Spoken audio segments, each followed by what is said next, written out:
of the billionaires, Trump could face a super-rich challenger in 2020.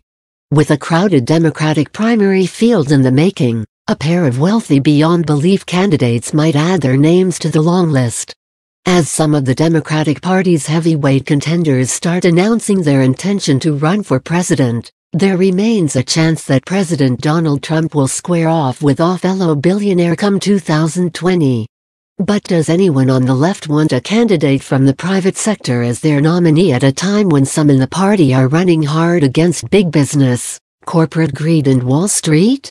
Entering the cycle, 3 billionaires appeared poised to seek the presidency. Former New York City Mayor Michael Bloomberg, Forbes estimated his wealth at over $46 billion. Starbucks founder Howard Schultz, Forbes pegged his riches at $3.3 billion.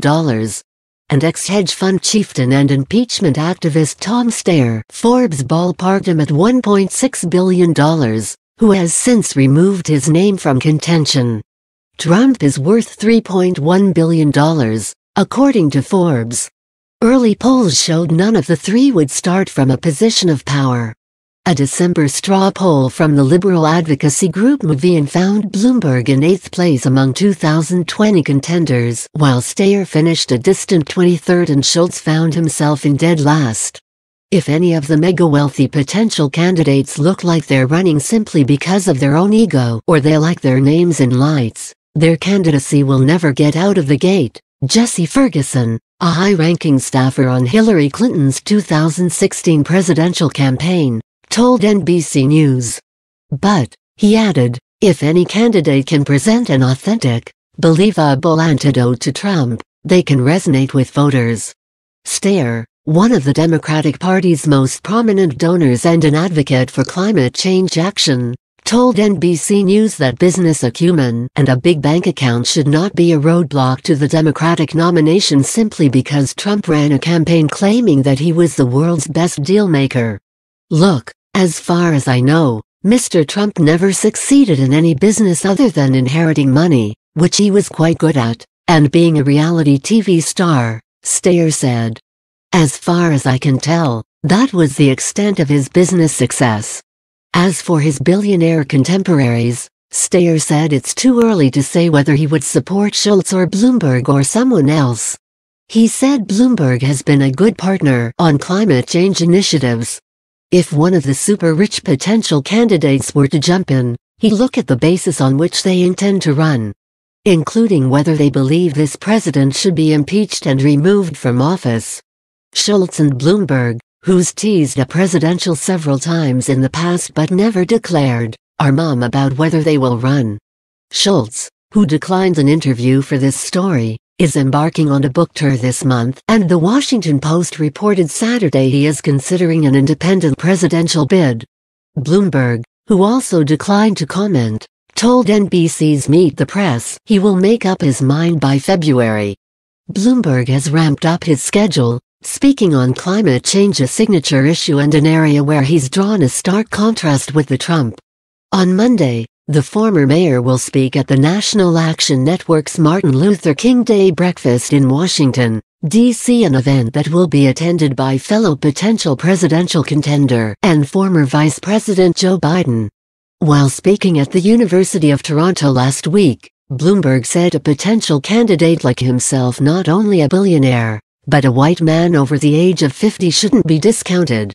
Somebody the other day said, if you're over 50, white and male, forget about it.